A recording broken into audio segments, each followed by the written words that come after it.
الحمد للہ وکفیٰ والصلاة والسلام علی عبادہ الذین اصطفیٰ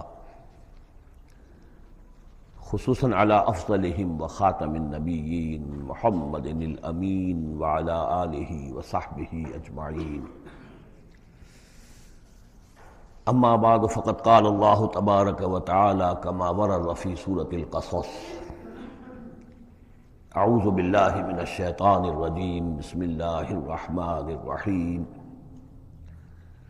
ان قارون کان من قوم موسیٰ فبغى علیہم وآتیناہ من الکنوز ما ان مفاتحہ لتنوء بالعصبة أولي القوة اذ قال له قومه لا تفرح ان اللہ لا يحب الفرحین وابتغ فیما آتاک اللہ الدار الآخرة ولا تنس نصیبک من الدنیا وأحسن كما أحسن اللہ إلیک ولا تبغ الفساد فی الأرض ان اللہ لا يحب المفسدین صدق اللہ العظیم۔ اس سے پہلے کہ ہم سورہ قصص کے جو بقیہ دو رکوع رہ گئے ہیں ان کا ترجمہ کریں، ایک بات کی وضاحت ضروری ہے۔ میں نے کل عرض کیا تھا کہ حضرت موسیٰ علیہ السلام اور مدین کے اس بزرگ کے درمیان جو معاملہ ہوا تھا کہ انہوں نے اپنی بیٹی کے نکاح کے عوض حضرت موسیٰ سے یہ چاہا کہ وہ 8 سال تک ان کی خدمت کریں، تو اس کے ساتھ ہی میں نے یہ کہہ دیا تھا کہ ہمارے ہاں بھی پختونوں میں پٹھانوں میں یہ رواج ہے کہ وہ بیٹی جب دیتے ہیں تو کچھ رقم لیتے ہیں، اور وہ جو مہر جو ہے وہ بیٹی کے حق کو نہیں بلکہ خود وہ والدین رکھ لیتے ہیں، والد رکھ لیتا ہے۔ تو ہمارے ایک ساتھی نے اس کی طرف توجہ دلائی ہے کہ یہ بات آپ کے علم میں ہونی چاہیے کہ یہ حال سارے پٹھانوں کا نہیں ہے، بلکہ باجوڑ ایجنسی یا پھر افغانستان کے کچھ لوگ جن کو ہماری اکثریت جو ہے بہت بری نظر سے دیکھتی ہے، بلکہ اکثر وہ آپس میں ایک دوسرے کے ساتھ رشتہ کرنے پر مجبور ہوتے ہیں، یعنی تبادلہ، جس سے کہ حدیث میں روکا گیا ہے۔ یہ واقعہ ہے کہ یہ چیزیں جو ہے میں سمجھتا ہوں کہ اس میں یہ وضاحت ہو گئی ہے تو اچھا ہے کہ اس سب کا معاملہ نہیں ہے۔ ویسے اس کو اصولاً یہ سمجھ لیجئے کہ یہ معاملہ اصل میں کچھ تمدن کی سطح سے متعلق ہے اور کچھ معاشی جو نظام ہوتا ہے کسی معاشرے میں قائم اس سے متعلق ہے۔ آپ کو معلوم ہے کہ ڈیمانڈ اینڈ سپلائی کا معاملہ جو ہے معاش کے میدان میں بڑی بنیادی اہمیت کا حامل ہے۔ اگر کسی کوموڈٹی کی، کسی جنس کی ڈیمانڈ زیادہ ہو، سپلائی کم ہو، قیمت بڑھ جائے گی، اور سپلائی زیادہ ہے، ڈیمانڈ کم ہے، قیمت گھٹ جائے گی۔ تو اکثر و بیشتر یہ ہوتا ہے کہ جو معاشرے ابھی تمدنی اعتبار سے ذرا پسماندہ ہوتے ہیں، دنیا انہیں سمجھتی ہے غیر مہذب، لیکن وہ زیادہ مہذب ہوتے ہیں مہذب لوگوں کے مقابلے میں۔ ان کے ہاں انسانی کردار زیادہ ہوتا ہے، سچ بولنے کا معاملہ، ایفاء عہد کا معاملہ، زبان دے دی ہے تو اب پیچھے نہیں ہٹنا ہے، اور یہ کہ مہمان آیا ہے تو چاہے خود بھوکے رہ لینا ہے، اس کو کھلانا ہے۔ یہ جو ابھی جو لوگ مہذب نہیں ہوئے ہوتے، اس معنی میں میں کہہ رہا ہوں جس معنی میں کہ آج کل یہ لفظ استعمال ہوتا ہے، جو ابھی گویا کہ تمدنی ارتقاء کے نچلے مراحل میں ہوتے ہیں، ان میں یہ چیزیں آپ کو زیادہ ملیں گی۔ اور دوسری بات یہ ملے گی کہ ان میں مردوں کی تعداد زیادہ ہوتی ہے، عورتوں کی تعداد بہت کم ہوتی ہے۔ اب ظاہر بات ہے جب عورتوں کی تعداد کم ہوتی ہے تو اب ان کے لیے معاملہ وہی بن جاتا ہے کہ رشتوں کا، جیسا کہ پھر جب کسی ملک کسی معاشرے میں جب تہذیب آ جاتی ہے، جس کو ہم جدید معنی میں تہذیب کہتے ہیں، شہریت آ گئی، شہروں میں رہنے لگے، وہ تہذیب، تعلیم بڑھ گئی، اب آپ دیکھیں گے کہ مرد بالعموم ویسے بھی کمزور ہو جاتے ہیں، ان کے قوا اس طرح کے تو نہیں رہتے جیسے کہ اس معاشرے میں ہوتے ہیں جو ابھی قبائلی دور میں ہے، یا کہیں کسی پہاڑی علاقے میں رہ رہے ہیں یا صحرائی علاقے میں رہ رہے ہیں۔ اور یہ کہ مردوں کی تعداد پھر کم ہوتی جاتی ہے، عورتوں کی بڑھ جاتی ہے۔ جس معاشرے میں عورتوں کی تعداد بڑھ جاتی ہے اس میں پھر جو لڑکیوں کے والدین ہیں انہیں لڑکے خریدنے پڑتے ہیں۔ یہ جو آپ کو معلوم ہے کہ اتنے اگر تم دو گے، جہیز دو گے تب ہم تمہاری لڑکی سے شادی کریں گے، موٹر کار دو، کوٹھی دو، فلاں دو، یہ دو، کہیں باہر بھجوا دو۔ یہ کیا ہے؟ یہ اسی لیے ہے کہ جہاں لڑکیاں زیادہ ہو گئیں تو لڑکیوں کے والدین کو اپنی بچیوں کے لیے رشتے خریدنے پڑتے ہیں، اور جہاں پر اس طریقے سے اس کے برعکس ہو، لڑکیاں کم ہوں اور لڑکے زیادہ ہوں، وہاں ظاہر بات ہے کہ لڑکی کی قیمت خود بخود ہو جائے گی۔ تو یہ گویا کہ پسماندہ معاشرے کا معاملہ ہے. باقی اسلام نے جو شکل کی، اللہ کرے کہ ہم سب مسلمان اسی کو صحیح طور پر اختیار کر لیں. باقی جو ہمارے اس رفیق نے یہ وضاحت کی ہے وہ میں نے آپ کو سنا دی ہے. اب آگے چلیے، سورہ قصص کے آخری یہ 2 رکوع ہیں، جن میں سے پہلے رکوع میں ایک کردار کا ذکر ہو رہا ہے، قارون. اور میں آپ کو بتا چکا ہوں کہ یہ کردار جو ہے اسے بھی ایک فرد نہ سمجھیے، بلکہ یہ کہ جو بھی کوئی حکمران قوم ہوتی ہے وہ اپنی غلام قوم کے اندر اس طرح کے کردار باقاعدہ پیدا کرتی ہے، جس کو کہ کہا تھا ملکہ سبا نے کہ ان الملوک اذا دخلوا قریۃ جعلوا عزت اہلھا اذلہ. اور اس کا ایک نتیجہ یہ نکلتا ہے کہ جو گھٹیا لوگ ہوتے ہیں، بے غیرت لوگ ہوتے ہیں، اپنی قوم کے ساتھ غداری کرتے ہیں، انہیں پھر وہاں خطابات دیے جاتے ہیں، نوازا جاتا ہے، ان کے اونچے منصب ہوتے ہیں، آنریری مجسٹریٹ بنا دیے گئے ہیں، فلاں ہو گئے ہیں. یہ سب کون تھے؟ یہ انگریزوں نے در حقیقت ہندوستان میں اپنی جو حکومت کو مضبوط کرنے کے لیے یہ ایک طبقہ جو ہے ہندوستانیوں میں سے ڈیولپ کیا تھا. اس طبقے کا یہ کردار ہے قارون. اچھا، اس قسم کے لوگوں کو پھر انگریز بڑے بڑے ٹھیکے دیتے تھے. اب آرمی کے سپلائی کے ٹھیکے ہیں تو بڑے بڑے ٹھیکیدار یہی ہوتے تھے، انہی کے پاس سرمایہ ہو جاتے تھے. یہ ساری چیزیں جو ہے ایک دوسرے سے ملی جلی ہوئی ہیں. اسی طرح کا ایک شخص جو ہے یہ قارون تھا اسرائیلی. اور نہ صرف اسرائیلی، حضرت موسیٰ علیہ السلام کا سگا چچا زاد بھائی، فرسٹ کزن. لیکن یہ کہ یہ حکومت کے ساتھ فرعون کے دربار میں اس کی رسائی تھی، وہاں اس کی پذیرائی تھی اور وہاں سے اس کو مراعات ملتی تھی. اس نے اتنی دولت سمیٹ لی تھی، جیسے ہمارے ہاں بھی بعض اب جو سیاسی کردار ہیں وہ گویا کہ علامتی بن گئے دولت سمیٹنے میں، تو بے تحاشا دولت اس نے جمع کر لی تھی. اب اس کا کردار سامنے آ رہا ہے. ان قارون کان من قوم موسیٰ، یقیناً قارون جو ہے وہ موسیٰ کی قوم ہی سے تھا. تورات میں اس کا نام قورح آیا ہے، یعنی قارون کے بجائے قورح. یہ کوئی تلفظ کا فرق ہو سکتا ہے. فبغى علیہم، اگرچہ موسیٰ کی قوم میں سے تھا لیکن اس نے زیادتی کی، سرکشی کی، شرارت کی اپنی قوم کے خلاف، یعنی غداری کی. وآتیناہ من الکنوز، اور ہم نے اسے اتنے خزانے دیے تھے، ما ان مفاتحہ لتنوء بالعصبۃ اولي القوہ، کہ اس کی کنجیاں اٹھانے کے ضمن میں بڑے طاقتور جوانوں کی ایک جماعت بھی تھک جاتی تھی. یہ ذرا بات سمجھ آج نہیں آئے گی کہ آخر اتنی وہ کنجیاں کتنی ہوتی ہوں گی. تو اصل میں یہ کنجیاں جو تالے ہیں ہمارے جس طرح کے، یہ تو اب ایجاد ہوئی ہے. پچھلے زمانے میں کیا ہوتا تھا کہ کوئی بڑا سٹور ہے تو اس کے آگے بڑا ایک پھاٹک لگا ہوا ہے، اور اس پھاٹک کے ساتھ جو دروازے کو بند کرنے کے لیے بڑی لمبی لکڑیاں لگائی جاتی تھیں. تو اس طریقے سے وہ جو اڑنگے لگائے جاتے تھے اسی سے وہ پھر دروازے جو ہے بند ہوتے تھے. تو اس طرح کی کوئی شے ہوگی، ورنہ جس طرح کے تالے اب ہمارے ہاں ہوتے ہیں اس طرح کے تالے تو اتنے نہیں ہو سکتے کسی بھی معاملے کے. لیکن یہ کہ اس کو اگر ذہن میں رکھیں تو بہرحال اس سے جو مراد ہے وہ یہ کہ دولت بے انتہا اس کے پاس جمع تھی. اذ قال له قومه، جبکہ اس سے کہا اس کی قوم نے، لوگوں نے کہا، کچھ بھلے لوگ بھی ہوں گے، جیسے ہم مکالمہ سورہ کہف میں پڑھ آئے ہیں. 2 آدمیوں کا مکالمہ تھا، ایک وہ درویش تھا اور وہ عارف باللہ تھا، اللہ پر ایمان رکھنے والا تھا، اور ایک وہ تھا کہ جو دولت میں مست ہو گیا تھا، مال مست تھا. تو وہاں کچھ لوگوں نے جو اچھے لوگ ہوں گے ان سے کہا، اس سے قارون سے، لا تفرح ان اللہ لا يحب الفرحین. یہ ذرا یہاں پر 4 چیزیں 5 چیزیں جو آ رہی ہیں گنتے جائیے کہ ایسے لوگ جن کے پاس بہت سی دولت جمع ہو گئی ہو ان کو ان 4-5 چیزوں کو پیش نظر رکھنا چاہیے. سب سے پہلے یہ کہ لا تفرح ان اللہ لا يحب الفرح، اس پر اتراؤ نہیں، اتراؤ مت، اللہ تعالیٰ کو اترانے والے پسند نہیں. نمبر 2، وابتغ فیما آتاک اللہ الدار الآخرہ، جو کچھ اللہ نے تمہیں دولت دی ہے تو اس سے دار الآخرہ حاصل کرنے کی کوشش کرو، اللہ کے لیے خرچ کرو تاکہ آخرت میں تمہیں اس کا اجر و ثواب ملے. تو تم گویا کہ آخرت کو خریدو گے اپنی اس دولت کے عوض. ان اللہ اشتری من المؤمنین انفسهم واموالهم بان لهم الجنہ. نمبر 3، ولا تنس نصیبک من الدنیا. معلوم ہوتا کہ بخیل بھی بہت تھا کہ وہ اپنے اوپر بھی کچھ خرچ نہیں کرتا تھا، جمع کرنے ہی کے اس کو فکر دامنگیر رہتی تھی. اور مت بھولو خود اپنا حصہ بھی دنیا میں سے، جیسے کہ ہم نے سورہ اعراف میں پڑھا تھا کہ قل من حرم زینۃ اللہ التی اخرج لعبادہ والطیبات من الرزق. اگر اللہ نے کسی کو کچھ دیا ہے تو پھر وہ اچھا کھائے، اچھا پہنے، اس میں کس نے حرام کیا ہے؟ کوئی رہبانیت کا انداز تو نہیں ہے. اور یہ بھی ہم پڑھ چکے ہیں سورہ الفرقان میں کہ وہ اللہ کے جو نیک بندے ہیں عباد الرحمن، ان کے اوصاف میں سے ہے والذین اذا انفقوا لم یسرفوا ولم یقتروا. وہ لوگ کہ جو خرچ کرتے ہیں تو نہ تو اسراف کرتے ہیں لیکن اس کے ساتھ ہی بخل سے بھی کام نہیں لیتے. تو یہ بخیلی مت کرو، اور اس جو دولت تمہیں اللہ نے دی ہے اس سے کم اپنی ذات پر بھی خرچ کرو، اچھا کھاؤ، اچھا پہنو. چوتھی چیز وہ احسن کما احسن اللہ الیک، اور لوگوں پر احسان کرو، لوگوں کے ساتھ بھلائی کرو جیسے اللہ نے تمہارے ساتھ بھلائی کی ہے۔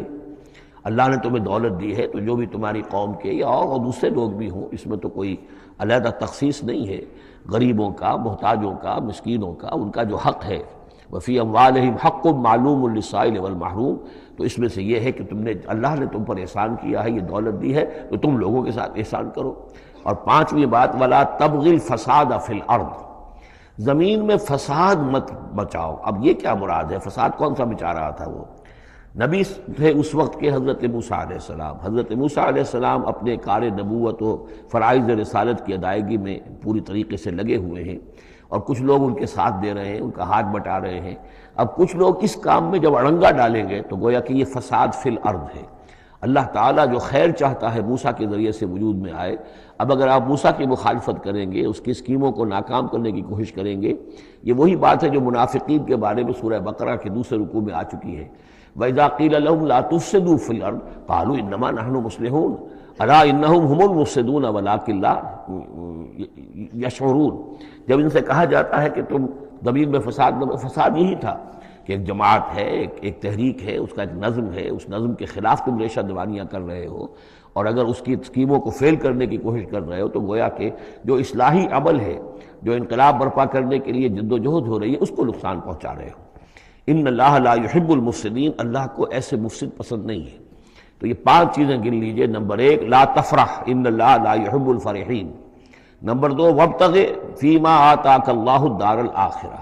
جو کچھ اللہ نے دیا ہے اس سے آخرت کا گھر حاصل کرنے کی کوشش کرو، یعنی انفاق فی سبیل اللہ، اللہ کی راہ میں صرف کرنا۔ نمبر 3 ولا تنس نصیبک من الدنیا، خود دنیا سے بھی تم بھی اپنا حصہ حاصل کرو، اچھا کھاؤ، اچھا پہنو۔ وہ احسن کما احسن اللہ الیک، اور خلق خدا پر بھی احسان کرو جیسے کہ اللہ نے تم پر احسان کیا ہے۔ اور نمبر 5 ولا تبغی الفساد فی الارض، دین کے لیے، اللہ کی توحید کے لیے، اللہ کے دین کے لیے جو جد و جہد ہو رہی ہے اس کو تقویت پہنچاؤ، نہ یہ کہ اس کے اندر تم خلل پیدا کرنے کی کوشش کر رہے ہو۔ اعلیٰ انما اوتیتہ علی علم عندی، اس نے کہا کہ یہ دولت جو ہے تم سمجھتے ہو مجھے اللہ نے دی ہے، یہ تو مجھے دی گئی ہے میرے علم کی بنیاد پر، میرے اندر علم ہے، فہم ہے، سمجھ ہے، میری پلاننگ ہے، اس کے نتیجے میں نے دولت کمائی ہے۔ یہ ہے در حقیقت ایک مادہ پرست انسان کا، جو ایک زر پرست اور مادہ پرست انسان جو ہے وہ سمجھتا ہے میری صلاحیت، میں نے بر وقت اندازہ کر لیا تھا کہ اب مارکیٹ میں اس چیز کی ڈیمانڈ پیدا ہوگی، اور میں نے اس کے لیے بندوبست کیا، تو اب مجھے بارے نیارے ہو گئے ہیں، تو یہ میری ذہانت ہے، میں نے اندازہ کر لیا کہ اب یہ جو ہے اتار چڑھاؤ جو ہے بازار میں آنے والا ہے، اسی کے حساب سے میں نے کچھ خرید و فروخت کی ہے تو مجھے دولت مل گئی ہے۔ تو اوتیتہ علی علم عندی، میرے پاس علم ہے، اس کی بدولت مجھے یہ سب کچھ دیا گیا ہے، مجھے یہ ملا ہے، میں نے کمایا ہے۔ اولم یعلم،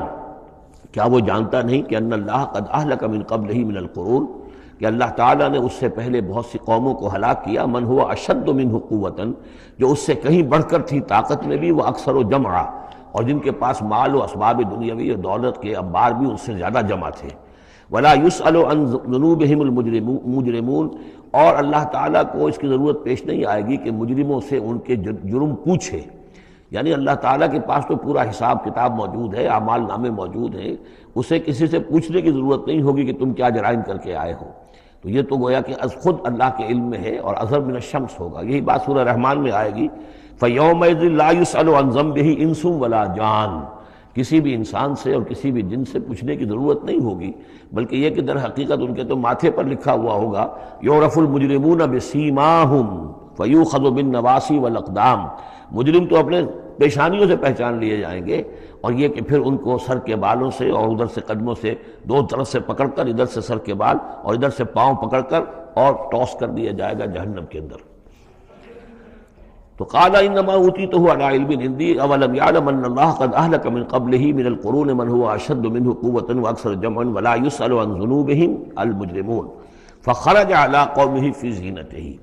اب ایک دن ایسا ہوا کہ وہ نکلا اپنے پورے ٹھاٹھ باٹھ کا اظہار کرتے ہوئے، خدم و حشم کو لیے ہوئے، بیش قیمت کپڑے اور خلعتیں پہنی ہوئی، اور سواری کے اوپر اپنی دولت کا بھی مظاہرہ کرتے ہوئے۔ قال الذین یریدون الحیاۃ الدنیا، تو اب جو اس معاشرے میں وہ لوگ تھے کہ جن کی نگاہوں میں، خود ان کی اپنی نگاہوں میں بھی دنیا کی زندگی کھبی ہوئی تھی، اور جو چاہتے تھے، طالب تھے دنیا ہی کے، یا لیت لنا مثل اوتی قارون، وہ انہوں نے کہا کاش کہ ہمیں بھی یہ ساری چیزیں ملیں جو قارون کو ملی ہیں، جو کچھ دیا گیا ہے، اسے جو دولت دی گئی ہے، اس کے پاس جو ثروت ہے، اور اس کو جو اللہ تعالیٰ نے اس کے اوپر نعمتوں کی بارش کی ہے، کاش ہم پر بھی ہو۔ انہ لذو حظ عظیم، یہ تو بہت ہی نصیب والا ہے، بہت خوش قسمت انسان ہے یہ قارون، کتنا اس کی جو ہے سمجھیے کہ خوش بخت انسان ہے کہ اس پر اللہ کی اتنی نظر کرم ہے اور اتنی دولت اس نے کمائی ہے۔ ظاہر بات ہے کہ دولت مندوں کی دولت نظر آتی ہے، یہ لوگوں کو پتہ نہیں ہوتا یہ کمایا انہوں نے کس طور سے ہے۔ وقال الذین اوتوا العلم، اور کہا ان لوگوں نے کہ جنہیں علم دیا گیا تھا، جو صاحب علم و فہم تھے، جنہیں معلوم تھا اصل حقیقت،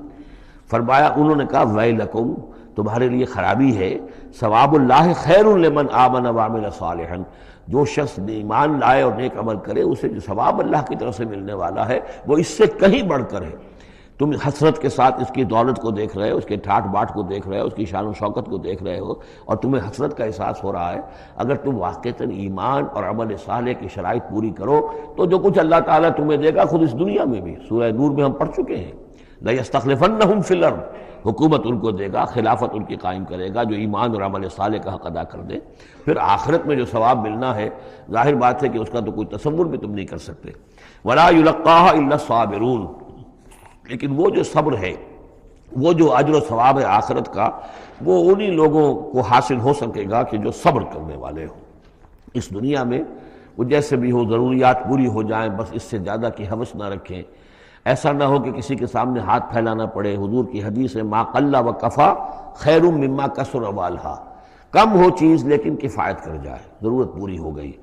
وہ اس سے کہیں بہتر ہے کہ زیادہ ہو، بہتات ہو، دولت بہت ہے اور وہ اللہ سے غافل کر دے، اس لیے کہ جب بہتات ہوگی تو انسان پر غفلت طاری ہو جائے گی۔ جب ایسا ہو کہ آج کے کھانے کا تو ہے، کل کے لیے اللہ پر توکل ہے تو اللہ یاد رہے گا، پھر انسان اللہ کو بھولے گا نہیں۔ تو ما قل و کفا خیر مما کثر والہا وَلَا يُلَقَّاهَا إِلَّا الصَّابِرُونَ فَخَسَفْنَا بِهِ وَبِدَارِهِ الْأَرْضِ، تو ہم نے اسے یعنی قارون کو اور اس کے محل کو ہم نے دھسا دیا زمین میں، اللہ تعالیٰ کی طرف سے عذاب خسف کا آیا اس پر۔ فَمَا كَانَ لَهُ مِنْ فِئَةٍ يَنْصُرُونَهُ، تو اس کے نہ تو کوئی ایسا لاؤ لشکر رہا کہ جو اس کی مدد کرتا من دون اللہ، اللہ کے مقابلے میں، وَمَا كَانَ مِنَ الْمُنْتَصِرِينَ، نہ خود وہ اس قابل تھا کہ کوئی انتقام لے سکتا اللہ سے، معاذ اللہ۔ وَأَصْبَحَ الَّذِينَ تَمَنَّوْا مَكَانَهُ، اب وہ لوگ کہ جو تمنا جنہوں نے کی تھی بالامس، جو گزشتہ شام، اب جس رات کو وہ خسف ہوا ہے، اگلے روز جو دھوم مچی کہ وہ تو قارون کا محل جو زمین میں دھس گیا، اس کے سارے خزانے بھی گئے، وہ خود بھی گیا زمین کے اندر، تو اب جو وہاں پر شور ہوا ہوگا تو وہی لوگ جو پچھلی شام کو تو یہ کہہ رہے تھے کاش وہی کچھ ملے جو کچھ قارون کو دیا گیا ہے، یہ تو بڑا خوش قسمت انسان ہے۔ وَأَصْبَحَ الَّذِينَ تَمَنَّوْا مَكَانَهُ، جنہوں نے یہ چاہتا کہ وہی مقام و مرتبہ اور وہی چیزیں انہیں بھی مل جائیں، بالامس سے پچھلی دن، یقولون، وہ یہ کہنے لگے یہ وَيْكَ أَنَّ اللَّهَ يَبْسُطُ الرِّزْقَ لِمَن يَشَاءُ مِنْ عِبَادِهِ وَيَقْدِرُ، کہ بھئی یہ تو اللہ تعالیٰ کی طرف سے ہے کہ وہ جس کے لیے چاہتا ہے رزق شادہ کر دیتا ہے اپنے بندوں میں سے، اور جس کے لیے چاہتا ہے تنگ کر دیتا ہے یا ناپ تول کر دینا شروع کر دیتا ہے۔ لولا ان من اللہ علینا، اگر اللہ تعالیٰ نے ہم پر احسان نہ فرمایا ہوتا، لخسف بنا، تو ہم بھی اسی طریقے سے خسف کر دیے گئے ہوتے، یعنی ہم تو کہہ رہے تھے کہ ہم بھی اس جیسے ہو جائیں، ہمیں بھی اس کی سی دولت مل جائے، لیکن اس کی دولت کا جو انجام آج ہماری نگاہوں کے سامنے آیا ہے، لولا ان من اللہ، اگر اللہ تعالیٰ نے ہم پر یہ احسان نہ کیا ہوتا کہ ہمارے پاس وہ دولت نہیں تھی، لخسف بنا، تو ہم کو بھی اسی طریقے سے زمین میں دھسا دیا گیا ہوتا۔ وَكَأَنَّهُ لَا يُفْلِحُ الْكَافِرُونَ، خرابی، لیکن یہ جان لو کہ کافر لوگ فلاح نہیں پائیں گے، بڑی خرابی ہے، بڑی ہلاکت ہے، اور کافر لوگ جو ہیں وہ فلاح نہیں پائیں گے۔ تو یہ کردار ہے قارون کا۔ اب اس صورت کے آخری آیات ہیں، اور میں چونکہ اب ابتدا میں جس قدر اہتمام کے ساتھ یہ جوڑوں کا تعلق بیان کر رہا تھا، کیونکہ میں نے محسوس کیا کہ رفتار تیز ہونی چاہیے، اس میں کچھ کمی کر دی ہے۔ اب یہاں بھی نوٹ کر لیجئے گا کہ یہی سورۃ القصص اور اس سے پہلے سورۃ النمل، ان کے درمیان کیا کیا مشابہتیں ہیں، خاص طور پر اس آخری آیات میں۔ فرمایا تلک الدار الآخرۃ نجعلها للذین لا یریدون علوا فی الارض ولا فسادا، یہ جو آخرت کا گھر ہے یہ ہم نے ریزرو کیا ہے ان لوگوں کے لیے کہ جو زمین میں اپنی بڑائی، اپنا اقتدار نہیں چاہتے، اپنی بلندی نہیں چاہتے اور نہ فساد چاہتے۔ وہ اللہ کے دین کی سربلندی کے لیے محنت کر رہے ہیں، اس کے نتیجے میں ہو سکتا ہے کہ اللہ تعالیٰ انہی کو ذمہ داری دے دے حکومت کی، لیکن وہ طالب نہیں ہے حکومت کے، وہ اپنی سربلندی کے طالب نہیں ہے۔ اس سے زمین و آسمان کا فرق ہے کہ ایک ہے کہ آپ کسی نظریے کے لیے کام کر رہے ہیں، اب نظریے میں اگر آپ کی جد و جہد ہے، انقلاب میں آپ کامیاب ہو گئے تو ظاہر بات ہے کہ پھر انقلاب کے بعد ذمہ داری سنبھالنی پڑے گی۔ محمد رسول اللہ صلی اللہ علیہ وسلم ہی کو مدینے کی اس چھوٹی سی شہری ریاست جو وجود میں آئی تھی، آخر اس کی ذمہ داری سنبھالنی پڑی، حالانکہ آپ خدا نہ خواستہ کوئی اقتدار کے طالب یا اقتدار کے بھوکے تو نہیں ہو سکتے تھے، لیکن یہ ہے کہ طلب جو ہے وہ اللہ جانتا ہے دل میں کس کے طلب ہے۔ اگر کوئی ذاتی طور پر اقتدار کا خواہاں ہے اور چاہتا ہے کہ میرا نام اونچا ہو جائے اور مجھے اختیار مل جائے اور میرا اقتدار ہو، تو وہ شخص اللہ تعالیٰ کے ہاں ڈسکوالیفائی ہو جاتا ہے، یہ پھر اللہ کے گھر کے لیے نہیں ہے۔ اللہ کا گھر جو ہے تلک الدار الآخرہ، یہ تو ہم نے رکھا ہوا ہے خاص طور پر مخصوص کر کے، ریزرو کر کے، للذین لا یریدون علوا فی الارض، جو زمین میں اپنے اقتدار کے خواہاں نہیں ہیں، ولا فسادہ، نہ زمین میں فساد بچانا چاہتے ہیں، والعاقبۃ للمتقین، اور عاقبت یعنی پچھلا گھر جو ہے، عاقبت کی پچھلی زندگی جو ہے یقیناً یہ اہل تقویٰ کے لیے، اس کی بھلائیاں، اس کے محاسن، اس کا عیش اور آرام وہ اللہ تعالیٰ نے اپنے متقی بندوں کے لیے خاص کیا ہے۔ من جاء بالحسنۃ فلہ خیر منہا، یہ آیت میں آئی ہے سورہ نمل کے بھی آخری حصے میں، جو کوئی شخص کوئی نیکی لے کر آئے گا تو اسے بدلہ ملے گا اس سے بہتر۔ ومن جاء بالسیئۃ، اور جو کوئی بدی لے کر آئے گا فلا یجزی الذین عملوا السیئات الا ما كانوا یعملون، تو وہ لوگ کہ جو ان برائیوں کا ارتکاب کر رہے ہیں انہیں بدلہ نہیں دیا جائے گا مگر وہی جو کچھ کہ وہ کر کے لائے۔ مطلب یہ کہ اللہ تعالیٰ کی طرف سے اضافہ نہیں ہوگا، جتنے جرم کیے ہیں اتنی ہی سزا، لیکن اہل ایمان اور اہل صلاح جو ہیں ان کی نیکیوں میں اللہ تعالیٰ 10 گنا دے، 700 گنا دے، اس سے بھی بڑھا دے، یضاعف لمن یشاء، تو یہ اللہ تعالیٰ کی مرضی ہے، جتنا چاہتا ہے دیتا، خیر منہا، بہرحال جو کچھ کر کے لے جاؤ گے اس سے بہتر ملے گا۔ الا ما لا یجزی الذین عملوا السیئات الا ما كانوا یعملون، انہیں وہی کچھ ملے گا جو کچھ کہ وہ عمل کر کے لائے تھے۔ ان الذی فرض علیک القرآن لرادک الی معاد، سورہ نمل میں آیا تھا کہ مجھے وَأُمِرْتُ أَنْ أَتْلُوَ الْقُرْآنَ، مجھے تو حکم دیا گیا میں قرآن سناتا رہوں، قرآن پڑھ کر تمہارے سامنے میں قرآن کے ذریعے سے انذار اور تبشیر اور قرآن کی تبلیغ اور قرآن کے ذریعے سے تذکیر اور قرآن کے ذریعے سے تمہارے جو نفسیاتی اور روحانی روگ ہیں ان کی شفا کے لیے میں کوشش کرتا رہوں، میرا کام تو یہ ہے۔ ان اتلو القرآن، مجھے حکم دیا گیا میں قرآن کی تلاوت کرتا رہوں، تلاوت پڑھ کر قرآن تمہیں سناتا رہوں۔ اب یہاں اسی کو تعبیر کیا ان الذی فرض علیک القرآن، اے نبی جس ہستی نے آپ پر اس قرآن کی ذمہ داری ڈال دی ہے، اس کی تبلیغ آپ کے لیے فرض تھی، جیسے کہ ہم سورہ مائدہ میں آج پڑھا ہے، یا ایھا الرسول بلغ ما انزل الیک من ربک وان لم تفعل فما بلغت رسالتہ، اس قرآن کی تبلیغ کرنا آپ پر فرض ہے۔ اور جیسا کہ میں آپ کو بتا چکا ہوں، پھر آپ نے امت کے حوالے کر دی کہ اب امت کے فرض ہے۔ فَلْيُبَلِّغِ الشَّاهِدُ الْغَائِبَ، فَلْيُبَلِّغ یہ فعل امر ہے، اب لازم ہے کہ وہ پہنچائیں جو یہاں ہیں ان کو، جو یہاں نہیں ہے۔ اس طریقے سے یوں سمجھیے کہ ایک سلسلہ جو ہے وہ شروع کر دیا گیا، لیکن یہاں فرمایا جا رہا ہے اے نبی ان الذی فرض علیک القرآن، جس ہستی نے آپ پر یہ قرآن فرض کیا ہے، جس ہستی نے آپ پر قرآن کی ذمہ داری عائد کی ہے، یہی ذمہ داری اصل میں پھر جو ہم میں سے ہر ایک پر آتی ہے وہی ہے جو میرے کتابچے میں نے وضاحت کے ساتھ بیان کی ہے کہ وہ 5 ذمہ داریاں ہیں۔ اللہ قرآن پر ایمان جیسا کہ ایمان کا حق ہے، قرآن کی تلاوت جیسے کہ تلاوت کا حق ہے، قرآن کو سمجھنا جیسے کہ سمجھنے کا حق ہے، قرآن پر عمل جیسے کہ عمل کا حق ہے، پھر قرآن کی تبلیغ، قرآن کو عام کرنا۔ ان الذی فرض علیک القرآن رادک الی معاد، وہ یقین آپ کو لوٹا لے جائے گی، وہ ہستی ہے، وہ اللہ جس نے آپ پر یہ قرآن کی ذمہ داری ڈالی ہے، تبلیغ قرآن کا فریضہ آپ کے کاندھوں پر رکھا ہے، وہ یقیناً آپ کو پہنچائے گا بہت اچھی جگہ لوٹنے کی۔ معاد عادہ یعودوں سے اس میں ظرف ہے، لوٹنا، لوٹنے کی جگہ۔ اب معاد سے مراد آخرت عام طور پر ہے، ایمان بالرسالت، ایمان باللہ، ایمان بالمعاد، ایمان بالآخرہ کو ایمان بالمعاد بھی کہا جاتا ہے۔ لیکن اس کے بارے میں بعض روایات ایسی ملتی ہیں کہ اس کا شان نزول یہ ہے کہ حضور صلی اللہ علیہ وسلم جب ہجرت کے سفر پر نکلے ہیں مکے سے، تو جو عام راستہ تھا اس سے ہٹ کر آپ نے، چونکہ اندیشہ تھا اور واقعہ تھا کہ تعاقب ہو رہا تھا، تلاش کیا جا رہا تھا، 3 دن رات تو آپ غار ثور میں روپوش رہے، پھر آپ نے ایک بڑا ہی سخت راستہ اختیار کیا تھا کہ جو پہاڑی راستہ تھا جو گزر رہا تھا، جس پر کہ کوئی انسان جاتا نہیں تھا، لیکن کچھ آج چل کر وہ راستہ جو ہے وہ پھر اس مین راستے سے جا کر مل گیا۔ یوں سمجھیے یہ راستہ جا رہا تھا مین کہ جو مکے سے مدینے کا تھا، حضور نے ایک اور راستہ اختیار کیا، لیکن کچھ عرصے کے بعد وہ راستہ جا کر اس راستے کے ساتھ مل گیا۔ جہاں ملا، اب آپ خود سوچئے کہ وہاں ایک ایسی سچویشن آ گئی کہ حضور ایک ٹی پر کھڑے ہوئے ہیں، اب داہنی طرف جاتے ہیں تو مدینہ ہے اور بائیں طرف جاتے ہیں تو مکہ ہے۔ اس وقت حضور کے دل میں ایک ہوک سی اٹھی ہے، اس لیے کہ جب آپ مکے سے روانہ ہوئے تھے تب بھی روایات میں آیا ہے کہ آپ کعبے سے لپٹ کر آپ نے یہ کہا تھا کہ بیت اللہ مجھے تجھ سے بڑی محبت ہے، لیکن میں کیا کروں، یہاں کے لوگ مجھے یہاں رہنے نہیں دے رہے۔ تو گویا کہ کعبے سے یہ جدائی تو آپ پر شاہ گزر رہی تھی۔ اب جب وہ آپ چند دن کا سفر کر کے اور چند دن وہ غار ثور میں روپوش ہونے کے بعد جب پہنچے ہیں، اب ایسی جگہ پہنچے کہ جہاں سے اگر دائنی طرف جاتے ہیں تو یہ مدینے کی طرف راستہ جا رہا، جانا تو آپ کو ادھر ہی ہے، لیکن سامنے وہ راستہ آ گیا کہ جو مکے کی طرف جا رہا، تو آپ کے دل میں ایک پھوک سی اٹھی۔ اس وقت اللہ تعالیٰ نے آپ کے اطمینان کے لیے یہ آیت نازل کی کہ آپ گھبرائیے نہیں، مکے میں ہم آپ کو لوٹا کے لے آئیں گے، آپ یہیں پہنچیں گے، بڑی شان سے پہنچیں گے۔ اس وقت تو آپ کو نکلنے کے لیے جو ہے روپوش بھی ہونا پڑا ہے، آپ کا تعاقب بھی ہو رہا ہے، پھر وقت آئے گا کہ آپ ایک فاتح کی حیثیت سے داخل ہوں گے۔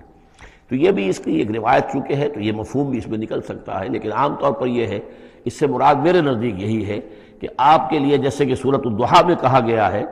وَلَلْآخِرَةُ خَيْرٌ لَكَ مِنَ الْأُولَىٰ، اے نبی آپ کے لیے آخرت جو ہے اس دنیا سے کہیں بہتر ہے، لہذا آپ کے لیے تو یوں سمجھیے کہ جو اللہ لوٹا کر آپ کو لے جائے گا معاد میں، تو وہ معاد آپ کے لیے معادن، یہ گویا کہ یہ تفخیم کے لیے ہے نکرہ، بہت عمدہ جگہ لوٹانے کی، جس کے لیے یہ بھی کہا گیا عسیٰ ان یبعثک ربک مقاما محمودا، وہاں پر جو آپ کو مقام ملنا ہے مقام محمود، اور جو جنت حضور کی ہوگی جس کا کیا تصور کوئی کر سکتا ہے، تو ادھر اشارہ ہے۔ ان الذی فرض علیک القرآن رادک الی معاد قل ربی اعلم من جاء بالہدی، کہہ دیجئے کہ میرا رب خوب جانتا ہے کہ کون ہدایت لے کر آیا،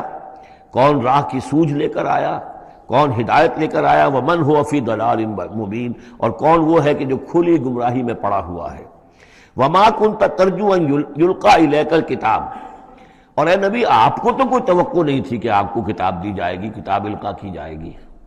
یہی بات آئی ہے سورہ نمل کے اندر بھی وَإِنَّكَ لَتُلَقَّى الْقُرْآنُ مِن لَدُنْ حَكِيمٍ حَلِيمٍ، یہ قرآن تو آپ کو دیا گیا ہے،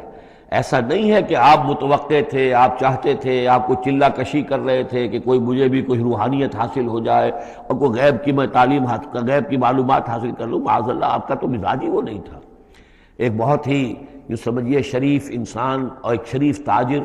اسی لیے حضور نے فرمایا تاجر الصدوق الامین مع النبیین والصدیقین والشہداء، وہ تاجر کو بالکل سچا ہو، جھوٹ کی آمیزش نہ ہونے دے، اور امین ہو، امانت دار ہو، اس کا رتبہ جو ہے وہ تو انبیاء اور صدیقین اور شہداء کے ساتھ ہے، اس جماعت میں شریک ہوگا وہ۔ تو حضور کی زندگی وہ تھی، لہذا یہاں فرمایا ہے کہ وما کنت ترجو، آپ تو کوئی امیدوار نہیں تھے،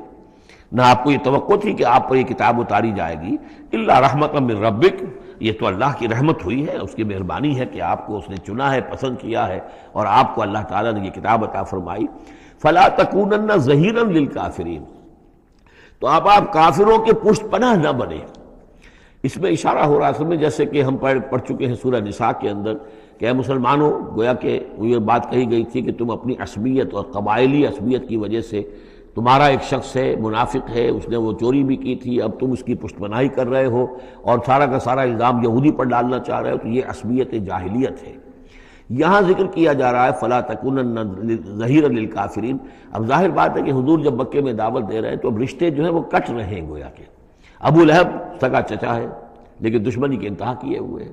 تو یہ جو آپ نے فرمایا، اب آپ اپنے رشتوں کو ان کافرین کے ساتھ، اب آپ اپنے تعلقات کو کوئی اہمیت نہ دیں، ان کے ساتھ کسی عصبیت کا کوئی اگر اثر کہیں ہو بھی، کہیں اگر کوئی یعنی بہت ہی ادنا سا خفیف سا بھی شائبہ اگر دل میں ہو تو اس کو بھی آپ نکال دیجئے۔ یہی لفظ کہے تھے حضرت موسیٰ علیہ السلام نے جب وہ قبطی مارا گیا تھا ان کے ہاتھوں، کہ اب جب اللہ تعالیٰ نے توبہ قبول کر لی کہ میں کبھی بھی ابھی کسی کافر کا اور کسی ایسے شخص کا، میں ظالم کا ظہیر نہیں بنوں گا، پشت پناہ نہیں بنوں گا، تو وہی حکم حضور کو دیا جا رہا ہے۔ وَلَا يَصُدَّنَّكَ عَنْ آيَاتِ اللَّهِ بَعْدَ إِذْ أُنزِلَتْ إِلَيْكَ، یہ اسی سورہ مبارکہ میں یہ آیت نمبر 17 تھی یہ۔ ولا يصدنك عن آیات اللہ بعد اذ انزلت الیک، اور نہ آپ کو برگشتہ کر سکیں، روک سکیں، آپ کے رخ کو موڑ دیں اللہ کی آیات سے، بعد اذ انزلت الیک، جبکہ وہ آپ پر نازل کر دی گئیں، ودعو الی ربک، یعنی یہ آپ کے کنبے والے، قبیلے والے، آپ کے یہ قریش جو ہیں، جو آپ ہی کے قبیلے کے لوگ ہیں، اگر آپ ان کے ساتھ کوئی اپنا بھائی چارہ رکھیں گے اور کوئی ان کے ساتھ تعلق قلبی جو ہے استوار رکھنے کی کوشش کریں گے، اگر کسی درجے میں بھی یہ قبائلیت جو ہے آپ کے اندر رہی تو یہ روک دیں گے پھر آپ کو، یہ تو پھر اس سے استعمال کریں گے اور اس کی بنا پر جو ہے وہ پریشرائز کرنے میں آپ کو کامیاب ہو جائیں گے کہ وہ آپ کو قرآن مجید کی جو آیات آپ پر نازل ہو رہی ہیں ان سے برگشتہ کر دیں۔ ولا یصدنک، اور نہ کرنے پائیں آپ کو برگشتہ اللہ کی آیات سے، بعد اذ انزلت الیک، اس کے بعد کہ وہ آپ پر نازل کر دی گئی ہیں، ودعو الی ربک، اور اپنے رب کی طرف دعوت دیتے رہیے، ولا تکونن من المشرکین، اور دیکھیے شرک سب سے گھناؤنا جرم ہے تو اس کا کوئی شائبہ بھی اپنے قریب بتانے دیجیے، ولا تدعوا مع اللہ الہا آخر، جیسا کہ میں نے بار بار عرض کیا ہے، اس میں خطاب تو ہوتا ہے بظاہر حضور سے واحد کے صیغے میں، لیکن یہ کہ یہ خطاب صرف حضور سے نہیں ہے بلکہ اصلاً اس کے مخاطب مسلمان ہیں، حضور کے وساطت سے۔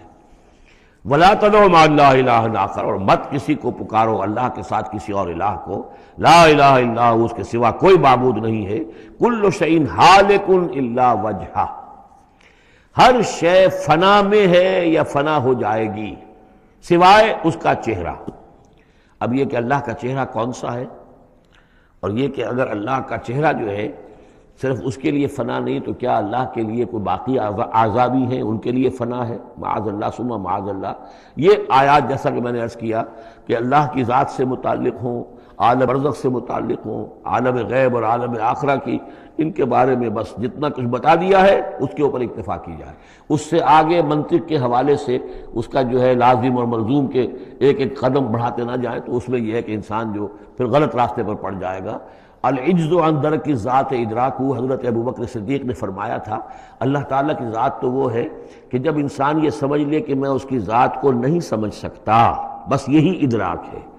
یہی معرفت ہے کہ اللہ کی ذات جو ہے وراء الورا ثم وراء الورا ثم وراء الورا۔ یہ الفاظ شیخ احمد سرہندی، جن کو ہم مجدد الفسانی رحمۃ اللہ علیہ کے نام سے جانتے ہیں، وہ اپنے خطوط میں مکاتیب میں انہوں نے بار بار یہ الفاظ کہے، ذات باری تعالیٰ وراء الورا ثم وراء الورا ثم وراء الورا، اس کا کوئی تصور کسی انسان کے لیے ممکن نہیں ہے۔ لیکن یہ کہ ہر شے ہلاک ہو جانے والی ہے سوائے اللہ کے چہرے کے، ظاہر بات ہے کہ ہر شے کے لیے فنا ہے، اور یہاں پہ اکثر لوگوں نے پھر اس منہ سے مراد لیا پوری ہستی، جیسے کہ ہم بھی کسی کے منہ دیکھو کہ یہ کام کر رہا ہے تو گویا کہ کسی کے لیے، کسی کے رضا جوئی کے لیے کر رہا ہے، تو اس اعتبار سے گویا کہ ذات باری تعالیٰ تو ہے کہ جو ہمیشہ قائم رہنے والی ہے، اور یہاں اس کے چہرے سے مراد اس کی پوری ذات ہے۔ باقی جو کچھ ہے، اب جو ہمارے ہاں صوفیہ ہیں جو وحدت وجود کے قائل ہیں وہ تو اب بھی سمجھتے ہیں کہ باقی جو کچھ ہے وہ ہے ہی نہیں، معدوم کے درجے میں ہے، اس کی کوئی حقیقت نہیں ہے۔ کل ما فی الکون وہم او خیال او وقوس فی المرایا او ظلال، جو بھی کچھ اس کائنات کے اندر ہے اللہ کی ذات کے سوا یا تو وہ وہم ہے، کل ما فی الکون وہم او خیال او وقوس فی المرایا، یا جیسے کہ شیشوں میں عکس نظر آتے ہیں، آئینہ قد آدم ہے، آپ اس کے سامنے کھڑے ہیں تو آپ پیچھے بھی نظر آ رہے ہیں، اس کے ہیں تو نہیں آپ وہاں، جو جیسے کہ شیشے میں عکس ہوتا ہے کہ اس کا وجود کوئی نہیں، اسی طریقے سے یہ کائنات جو ہے اپنی اصل کے اعتبار سے معدوم کے درجے میں ہے۔ اور پھر یہ کہ یہ بھی ہمارا عقیدہ ہے کہ ہر شے فنا ہو جائے گی۔ لہ الحکم، اسی کے لیے ہے اختیار، بادشاہی، حکومت، وَإِلَيْهِ تُرْجَعُونَ، اور اسی کی طرف تم لوٹا دیے جاؤ گے۔ یہاں یہ چار صورتیں جو تھیں اس سورہ اس گروپ کی، وہ میں نے عرض کیا تھا کہ چار ایک مزاج کی ہیں، اور اب جو چار ہیں وہ ایک مزاج کی ہیں، اور یہ چاروں اب شروع جو ہو رہی ہیں وہ الف لام میم سے ہو رہی ہیں۔ ان میں سب سے پہلی سورۃ العنکبوت،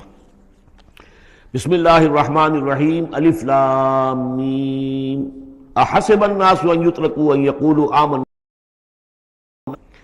صدق اللہ العظیم۔ یہ صورت مبارکہ اچھی طرح نوٹ کر لیجئے کہ تقریباً تعین کے ساتھ ہم کہہ سکتے ہیں کہ یہ سن 5 نبوی میں نازل ہوئی ہے، اور صورت اس وقت یہ ہو چکی تھی مکے کے اندر کہ مسلمانوں کو ہر طرح سے ستایا جا رہا تھا۔ 3 سال تک تو یہ ہوا ہے، حضور نے جب اپنی دعوت کا آغاز کیا تو پہلے 3 سال تو یہ ہے کہ کوئی زیادہ الارم محسوس نہیں کیا، خطرہ محسوس نہیں کیا مکے والوں نے، بلکہ انہوں نے کوشش یہ کی کہ چٹکیوں میں اڑا دیں۔ استہزاء ہے، تمسخر ہے، شاعر ہے، سائر ہے، یہ ہے وہ ہے، جو بھی کہہ کر کہ جیسے کہ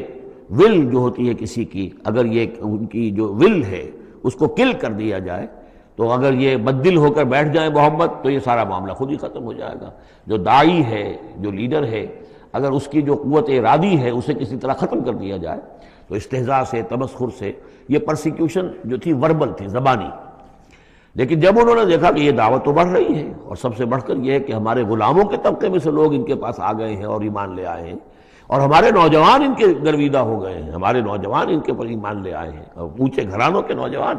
مصعب بن عمیر آ گیا ہے، اور عثمان ابن عفان آ گیا ہے رضی اللہ تعالیٰ عنہما، اور فلاں آ گئے ہیں، سعد ابن ابی وقاص آ گیا، وہ بھی نوجوان تھے، یہ جو اس طرح کے اونچے گھرانوں کے لوگ آ گئے ہیں۔ تب انہوں نے پھر فیصلہ کیا کہ اب ان کو سزا دی جائے، انہیں مارا جائے، انہیں گھروں میں بند رکھا جائے، اور خاص طور پر جو غلام تھے بیچارے، جن کے کوئی وہاں حقوق تھے ہی نہیں۔ غلام تو اپنے آقا کی ملکیت ہوتا تھا،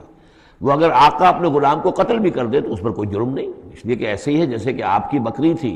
جب تک آپ نے چاہا گھر میں اپنے باندھے رکھا، اس کا دودھ پیا، جب آپ نے چاہا اس کو ذبح کیا اور گوشت کھا لیا، تو اس میں آپ کو کون پوچھے گا کہ یہ بکری کیوں ذبح کی تم نے؟ بھائی بکری میری ملکیت تھی۔ اسی طریقے سے غلام کو تو جو چاہے وہ کر سکتے تھے، جس طرح چاہیں ستائیں، ماریں، ہلاک کر دیں، کوئی ان پر مقدمہ قائم نہیں ہو سکتا ایسا، اس لیے کہ وہ اس کی ملکیت تھے۔ تو سب سے زیادہ شدید معاملہ جو ہوا ہے وہ غلاموں کے ساتھ ہوا، حضرت بلال رضی اللہ تعالیٰ عنہ، حضرت ابو فقیر رضی اللہ تعالیٰ عنہ۔ پھر یہ کہ کچھ اور لوگ وہاں پر ایسے تھے جو حلیف کی حیثیت سے رہتے تھے، وہ قرشی نہیں تھے، غلام بھی نہیں تھے لیکن قرشی بھی نہیں تھے، لیکن یہ کہ مکے میں ان کا قیام تھا کسی قرشی کے امان، اس سے امان لے کر، اس کے حلیف کی حیثیت سے۔ جیسے یہ آئے تھے جو یاسر رضی اللہ تعالیٰ عنہ، یہ یمن سے آئے تھے، بلکہ ان کے بارے میں یہ معلوم ہوتا ہے کہ انہیں خواب آیا تھا کہ آخری نبی کے ظہور کا وقت ہے، کیونکہ یمن میں عیسائی تھے اور وہاں چرچا موجود تھا ان چیزوں کا۔ اس حوالے سے ان کے علم میں جب یہ بات آئی اور انہیں اندازہ ہوا کہ اس علاقے میں نبی کا ظہور ہونا ہے تو وہ یہاں آ گئے، اور ابو جہل کا ایک چچا تھا، وہ شریف انسان تھا، اس کا حلیف بن کر اور اس کی زیر کفالت انہوں نے مکے میں رہنا شروع کر دیا، اور اسی کی یہ لونڈی تھی حضرت سمیہ رضی اللہ تعالی عنہ۔ تو جو آقا تھا ابو جہل کا چچا، اس کی اجازت سے حضرت سمیہ سے نکاح کر لیا، اور اللہ نے ان کو بیٹا دیا جس کا نام عمار ہے۔ تو عمار اور ان کے والد یاسر اور والدہ عمار کی اور یاسر کی اہلیہ یہ سمیہ، یہ تین کا خاندان تھا۔ وہ جو چچا تھا ابو جہل کا، اس کا انتقال ہو گیا، اب گویا کہ اس خاندان کی سربراہی ابو جہل کے ہاتھ میں ہے۔ تو اس نے ان تین پر جو بھی تشدد کیا ہے سب سے زیادہ، دو کو تو اس ٹارچر کے ذریعے سے، اور ٹارچر کے پھر آخری نتیجے میں ان کو دونوں کو شہید کر دیا، حضرت یاسر کو بھی اور حضرت سمیہ کو بھی رضی اللہ تعالیٰ عنہما۔ اور عمار نے بمشکل جو ہے جان بچائی، اپنے ایک کلمہ کفر کہہ کر پھر انہوں نے جان بچا لی، اور پھر اس پر پچھتائے بھی بہت، یہ میں نے کلمہ کفر کیوں کہا، لیکن قرآن مجید میں یہ بات واضح کر دی گئی کہ صرف جان بچانے کے لیے کلمہ کفر انسان کہہ دے اور اس کا دل جو ہے وہ مطمئن ہو ایمان کے اوپر، تو اللہ تعالیٰ معاف فرمانے والا ہے۔ بہرحال یہ جو تشدد ہو رہا تھا شدید، انہی میں سے ایک ہے خباب بن الارت رضی اللہ تعالیٰ عنہ۔ یہ لوہار کا کام کرتے تھے، یہ بھی کوئی اونچے گھرانے کے آدمی نہیں تھے۔ ان کے ساتھ بھی پھر جو کچھ کیا گیا ہے، ان کے ساتھ وہ واقعہ پیش آیا کہ دہکتے ہوئے انگارے جو ہیں وہ لٹائے، زمین کے اوپر بچھائے گئے، انہیں بلایا گیا، اتارو اپنا کرتا اتار دیا، اب لیٹ جاؤ ان کے اوپر، ننگی پیٹھ کے بل وہ دہکتے ہوئے انگاروں پر لٹا دیے گئے۔ پھر یہ کہ اسی انگاروں سے ان کی کھال جو ہے وہ جلی اور پیٹھ کی چربی پگھلی، اس سے وہ انگارے جو ہیں وہ ٹھنڈے ہوئے۔ تو یہ صورتحال تھا۔ تو وہ حضرت عمار جو ہے خباب بن الارت رضی اللہ عنہ، وہ راوی ہیں کہ جب ہم پر یہ شدت اتنی ایسی ہو گئی کہ ناقابل برداشت ہو گئی تو ہم پھر حضور کی خدمت میں حاضر ہوئے، اور حضور اس وقت جو ہے خانہ کعبہ کے ایک دیوار کے سائے میں، ذرا کہ ایک طرف کو سایہ تھا، تو آپ نے اپنی ایک چادر جو ہے اس کا تکیہ بنایا ہوا تھا اور آپ استراحت فرما رہے تھے۔ تو ہم گئے، ہم نے کہا کہ اے اللہ کے رسول، کیا آپ ہمارے لیے دعا نہیں کرتے، ہمارے لیے اللہ کو نہیں پکارتے؟ ہمارے لیے اب یہ چیزیں ناقابل برداشت ہو رہی ہیں، کب تک ہم جھیلیں گے، کب تک برداشت کریں گے؟ لیکن یہ کہ وہ کہتے ہیں کہ حضور کو یہ ناگوار گزرا، آپ اٹھ کر بیٹھ گئے اور آپ نے فرمایا خدا کی قسم تم جلدی مچا رہے ہو، ابھی تو تم پر وہ چیزیں آئی ہی نہیں ہیں جو تم سے پہلوں پر آئی تھیں۔ ان کے ساتھ تو یہ بھی ہوتا تھا کہ ایک شخص کو لا کر آدھا زمین میں گاڑ دیتے تھے اور باقی جسم جو آدھا اس کا ہوتا تھا زمین سے باہر، تو سر کے اوپر آرا رکھ کر چیرنا شروع کر دیتے تھے اور پورے جسم کو دو حصوں میں بانٹ دیتے تھے، یہ بھی ہوتا تھا۔ زندہ آگ میں جلا دیتے تھے، یہ بھی ہوتا تھا۔ تو تم جلدی کر رہے ہو، خدا کی قسم وہ دن تو آئے گا کہ ایک سوار صنع سے حضر موت تک جائے گا اور اسے سوائے اللہ کی کسی کا خوف نہیں ہوگا، لیکن بہرحال تمہیں صبر کرنا ہوگا۔ وہ انداز ہے اس رکوع کا۔ یہ جو پہلا رکوع ہے سورہ عنکبوت کا، یہ گویا کہ ایک تحریک اور ایک دعوت، اور انقلابی تحریک ہو، انقلابی دعوت ہو، اس میں جو آزمائشیں آتی ہیں، تکلیفیں آتی ہیں، مصائب آتے ہیں، ظاہر بات ہے لوگوں کو قربانیاں دینی پڑیں گی تبھی کوئی کام ہوگا، بغیر اس کے تو نہیں ہوتا۔ اور جب تصادم کا مرحلہ شروع ہو جائے، جب یہ ہے کہ ایک جو معاشرہ جو ہے جس کے اندر کہ وہ کام کر رہے ہیں وہ محسوس کریں کہ یہ ہمارے لیے خطرہ بن گئے ہیں، وہ پرسیکیوٹ کریں اور انہیں ستائیں، تو پھر اس وقت جو مسائل ہوں گے ذہنوں کے اندر، ان کا حل ہے اس میں۔ اور یہ اس اعتبار سے ضربۃ السلام ہے پورے قرآن مجید میں، اس موضوع کے اعتبار سے یہ چوٹی ہے۔ جیسے کہ میں نے آپ کو حدیث سنائی لکل شیء ضربۃ یا وکل شیء سنام، ہر شے کی ایک چوٹی ہوتی ہے۔ وسنام القرآن سورۃ البقرہ، قرآن کی بحیثیت مجموعی چوٹی وہ تو سورہ بقرہ ہے، لیکن یہ کہ قرآن حکیم میں مختلف جو مضامین کے اعتبار سے میں نوٹ کراتا آیا ہوں کہ اس موضوع پر یہ آیت یہ گویا کہ ضربہ سنام ہے، یہ رکوع جو ہے یہ اس موضوع پر ضربہ سنام ہے قرآن مجید کا، اس کا کلائمیکس ہے، اس کی چوٹی ہے۔ الف لام میم احسب الناس ان یترکوا ان یقولوا آمنا وهم لا یفتنون، کیا لوگوں نے یہ سمجھا تھا کہ وہ چھوڑ دیے جائیں گے صرف یہ کہنے سے کہ ہم ایمان لے آئے اور انہیں آزمایا نہ جائے گا؟ اب دیکھ رہے ہیں، اب وہی تیکھا انداز ہے، اظہار ناراضگی ہے، اظہار خفگی ہے، اس لیے کہ تم سے پہلے جو کچھ ہوا ہے۔ اب یہ 3 آیتیں میں آپ کو نوٹ کرا چکا ہوں، سورہ بقرہ کی آیت نمبر 214، ام حسبتم ان تدخلوا الجنة ولما يأتكم مثل الذين خلوا من قبلكم مستهم البأساء والضراء وزلزلوا حتى يقول الرسول والذين آمنوا معه متى نصر الله ألا إن نصر الله قريب۔ یہ آیت ہم پڑھ چکے ہیں۔ اسی کی ہم مضمون آیت جو ہے سورہ آل عمران میں آئی ہے، آیت نمبر 142۔ اسی کی ہم مضمون آیت آ چکی ہے سورہ توبہ میں، آیت نمبر 16۔ لیکن یہ کہ یہ مکی قرآن میں یہ آیت ہے، یہ ہے جڑ اور بنیاد، جو ہے کہ اس کا ظہور جو ہو رہا ہے، پھر یوں سمجھیے کہ یہ کلی کھلی ہے تو 3 اس کی جو پتیاں نمایاں ہوئی ہیں اس آیت کی، وہ سورہ بقرہ، سورہ آل عمران اور سورہ توبہ میں ہے۔ حسب الناس، اور ناس کہا ہے، یہ بھی نہیں کہ اہل ایمان کو یہ غلط فہمی ہو گئی تھی، یہ بھی ایک طرح سے عتاب کا انداز ہے، اللہ تعالیٰ ناراضگی کا اظہار کر رہے ہیں، تم جلدی مچا رہے ہو۔ احسب الناس ان یترکوا ان یقولوا آمنا وهم لا یفتنون، کیا لوگوں نے یہ سمجھا تھا کہ وہ یہ کہنے سے جنت میں داخل ہو جائیں گے، چھوڑ دیے جائیں گے کہ وہ ہم ایمان لے آئے، انہیں آزمایا نہ جائے گا؟ وَلَقَدْ فَتَنَّا الَّذِينَ مِن قَبْلِهِمْ، ہم نے تو جو بھی ان سے پہلے تھے ان کو بھی آزمایا ہے، ہر ایک کو آزمایا، آزمائش کے بغیر ہم نہیں کسی کے ایمان کو تسلیم کرتے۔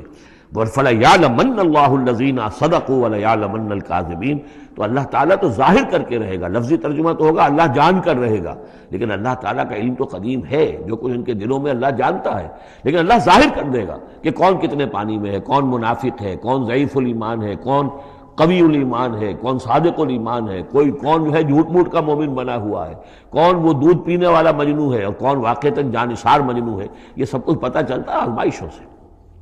اور ہم نے تو آزمایا ہے ان کو بھی جو ان سے پہلے تھے، تو لازماً اللہ واضح کر کے رہے گا، مبرہن کر دے گا ان کو بھی کہ جو سچے ہیں، اور وہ یقیناً واضح کر دے گا، نمایاں کر دے گا ان کو بھی جو جھوٹے ہیں۔ اب اس کے ساتھ ہی دیکھیے اس میں جو عجیب آپ کو بات ملے گی اس رکوع میں،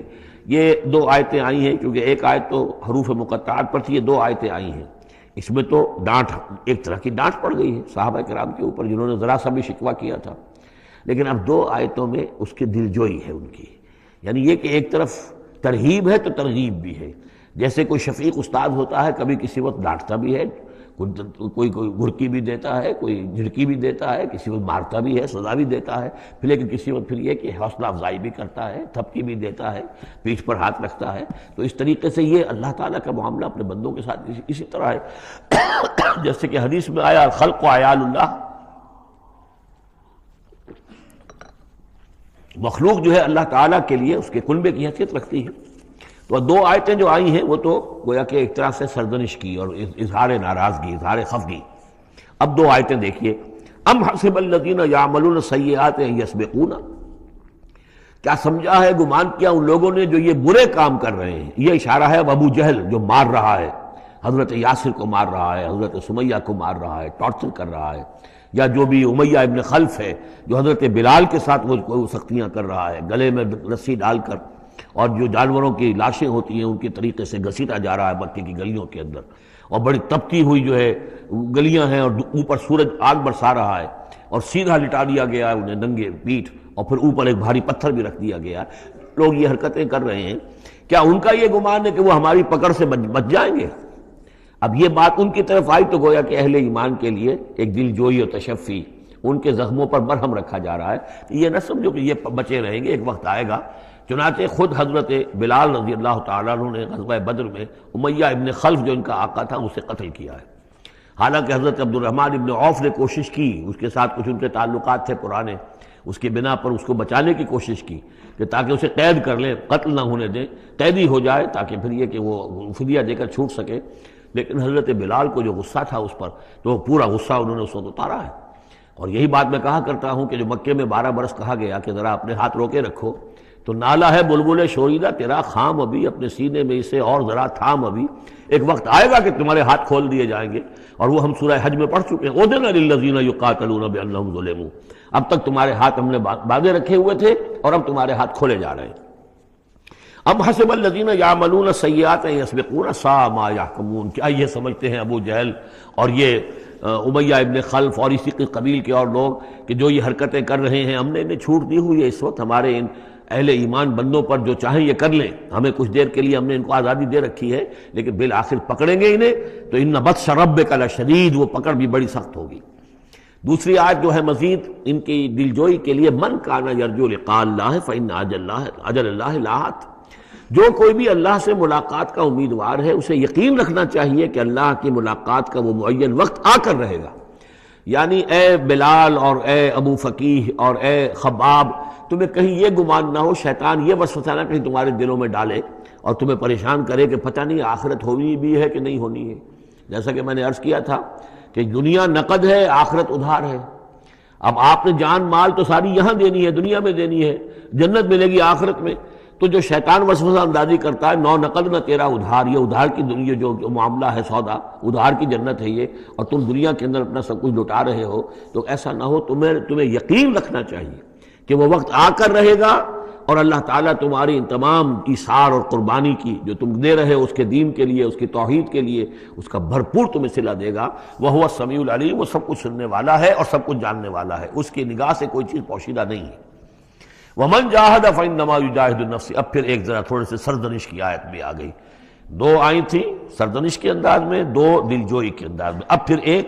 پھر سرزنش کا انداز ہے. وہ کیا ہے؟ وَمَنْ جَاهَدَ فَإِنَّمَا يُجَاهِدُ لِنَفْسِهِ.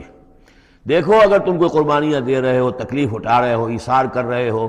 تو جو بھی جہاد کر رہا ہے وہ اپنے لیے کر رہا ہے، وہ ہمارے اوپر احسان نہ سمجھے. اللہ تعالیٰ کی شان اس سے بہت اونچی ہے. یہ ہم سورہ حجرات میں جا کر پڑھیں گے، یمنون علیک ان اسلموا قل لا تمنوا علی اسلامکم بل اللہ یمن علیکم ان ہداکم للایمان. تم اگر اللہ کے لیے، اللہ کے دین کے لیے کچھ کرتے ہو تو نہ احسان سمجھو اللہ پر اور نہ احسان سمجھو اللہ کے رسول پر. اللہ کا احسان ہے کہ اس نے تمہیں قبول کر لیا ہے اور تمہیں یہ ساری کام کرنے کی توفیق وہ دے رہا ہے، یہ احسان مانو. منت منہ کی خدمت سلطان ہمیں کو نہیں، اس کا احسان نہ دھرو بادشاہ پر کہ تم خدمت کر رہے ہو بادشاہ کی. منت شناسزو کہ بخدمت بداشتت، اس کا احسان مانو کہ اس نے تمہیں خدمت کا موقع دیا ہے. تو اللہ تعالیٰ کا احسان مانو اور یہ نہ سمجھو کہ تم اللہ پر کوئی احسان کر رہے ہو. وَمَنْ جَاهَدَ فَإِنَّمَا يُجَاهِدُ نَفْسَهُ. اب دیکھ رہے ہیں کہ کس قدر متعلق یہ چیزیں ہیں، انسانی احساسات ہوتے ہیں، اس طرح کے خیالات آتے ہیں. إِنَّ اللَّهَ لَغَنِيٌّ عَنِ الْعَالَمِينَ. اللہ تعالیٰ تو تمام جہانوں سے غنی ہے، اسے کسی کی احتیاج نہیں ہے. وَالَّذِينَ آمَنُوا وَعَمِلُوا الصَّالِحَاتِ. اب ایک آیت آ رہی پھر دلجوئی والی. اور جو لوگ ایمان لائے اور جو لوگ نیک عمل کریں گے، ایمان کے تقاضے پورے کریں گے، ثابت قدم رہیں گے، ان مصیبتوں کو جھیلیں گے، لَنُكَفِّرَنَّ عَنْهُمْ سَيِّئَاتِهِمْ. ہم لازماً دور کر دیں گے ان سے ان کی برائیوں کو. ان کے نامہ اعمال کے اوپر اگر کوئی دھبے ہوئے بھی، کوئی چھینٹی ہوئی بھی تو ہم انہیں ہٹا دیں گے. اور وَلَنَجْزِيَنَّهُمْ أَحْسَنَ الَّذِي كَانُوا يَعْمَلُونَ. اور لازماً بدلہ دیں گے. اس رکوع میں آپ دیکھ رہے ہیں کہ یہ جو لام مفتوح شروع میں اور پھر نون مشدد جو ہے وہ کس قدر تکرار کے ساتھ آ رہا ہے. فَلَيَعْلَمَنَّ اللَّهُ الَّذِينَ صَدَقُوا وَلَيَعْلَمَنَّ الْكَاذِبِينَ. آیت نمبر 3 کے اندر بھی 2 مرتبہ وہ صیغہ آیا. اب یہاں جو آیا لَنُكَفِّرَنَّ عَنْهُمْ سَيِّئَاتِهِمْ، ہم لازماً ان سے ان کی برائیوں کو دور کر دیں گے. وَلَنَجْزِيَنَّهُمْ أَحْسَنَ الَّذِي كَانُوا يَعْمَلُونَ. اور یقیناً بدلہ دیں گے انہیں بہت عمدہ ان کے اعمال کا. وَوَصَّيْنَا الْإِنسَانَ بِوَالِدَيْهِ. اب ایک مسئلہ اور تھا عملی. جو لوگ ایمان لائے تھے نوجوان تھے، جو ان میں سے نوجوان تھے، اب ان کے لیے مسئلہ یہ ہو گیا کہ والدین کہہ رہے ہیں ہمارے حقوق ہیں تمہارے اوپر، ہم نے تمہیں پالا پوسا ہے، لہذا ہمارا حکم مانو۔ ہم کہتے ہیں کہ محمد سے تم اپنا تعلق توڑ لو، چھوڑو اس کو، دین کو، کیوں اس میں لگے ہوئے ہو؟ آخر تم ہماری اولاد ہو، ہم نے تمہیں پالا، خاص طور پہ ماں حضرت سعد بن ابی وقاص کی والدہ، والد تو فوت ہو چکے تھے لیکن والدہ جو ہے اس نے بڑے ناز و نام میں پالا تھا۔